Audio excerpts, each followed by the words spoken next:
কুমিল্লায় সাম্প্রতিক বন্যায় সবচেয়ে বেশি ক্ষতিগ্রস্ত হয়েছে মৎস্য খাতের। তলিয়ে গেছে ২৫০০ পুকুর, দিঘি, মাছের ঘের। এতে ক্ষয়ক্ষতি ধরা হয়েছে ৫০০ কোটি টাকারও বেশি। দুটি মাছের পোনা উৎপাদন কেন্দ্র ভেসে গেছে। কুমিল্লা থেকে মোহাম্মদ সাইফুদ্দিন রনির পাঠানো তথ্যচিত্রে ডেস্ক রিপোর্ট।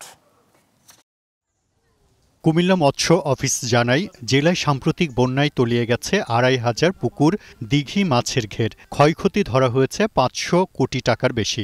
বন্যার পানিতে ভেসে গেছে বিভিন্ন প্রজেক্ট ও পুকুরের মাছ। মাছ হারিয়ে দিশেহারা মৎস্য চাষিরা। বন্যায় যে পরিমাণ ক্ষতি হয়েছে তা কাটিয়ে উঠতে সরকারি বেসরকারি সহযোগিতার প্রয়োজন বলে জানান চাষিরা। এই এলাকাতে আমরা যেভাবে মাছ চাষ করছে সবাই, অ্যাকচুয়ালি কি আমাদের পুকুরে সব মাছ চলে গেছে। এখন আমরা সবাই হতাশার মুখে আছি। আমরা ভাঙ্গা করে হানিটেন তল করে পুরো প্রজেক্টের তল করে যে মাছ কুসনি মাছটা সব বেশি গিয়া, মানে সব হাহাকার ভয়ঙ্কর ঘুরে গিয়া।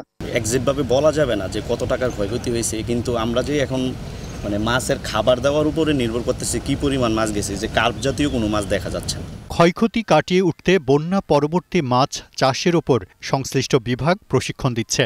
সরকারের নির্দেশনা মতো বন্যায় ক্ষতিগ্রস্তদের সহযোগিতা করা হবে বলে জানান এই কর্মকর্তা। 17টি জেলার মধ্যে 14টি জেলা বেশি ক্ষতিগ্রস্ত। মৎস্য অধিদপ্তর থেকে যে আমাদের প্রেরিত ছকপত্র দিয়েছেন, সেই ছকপত্র মোতাবেক আমরা প্রাথমিক ক্ষয়ক্ষতির একটা হিসাবও আমরা ঊর্ধ্বতন কর্তৃপক্ষকে জানিয়েছি। তা চাষিদের দাবি ছিল যে এই লোনগুলো যদি আপনার লোনের যে ইন্টারেস্ট আছে সেটা যদি কমানো যেত, এটাকে এই কিস্তি দেওয়াটা যদি স্থগিত রাখা যেত, তাহলে চাষিদের জন্য ভালো হতো। কুমিল্লার ১৭ উপজেলার মধ্যে ১৪টি বন্যা কবলিত হয়েছে।